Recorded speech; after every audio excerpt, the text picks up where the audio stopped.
Alright guys, I'm gonna make a quick video here about the Awning door roller ball by Camco.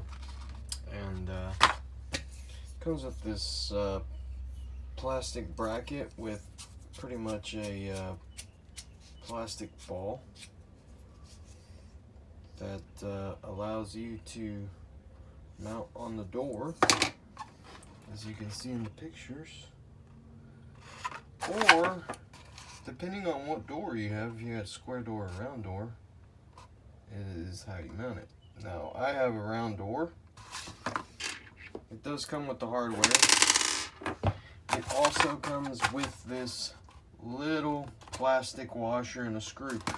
If you notice, I went ahead and mounted it, but it is on the wrong side of the door. So what I'm gonna do is I'm gonna remove that and put it on the back side. And what that does is the back side has more surface area and it'll be up above, so when it does come out, it won't catch. Now, one thing that you will notice is my door was starting to rub the awning there.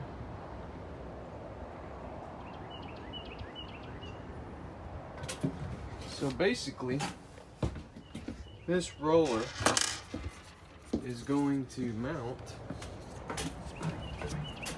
on the outside of the door.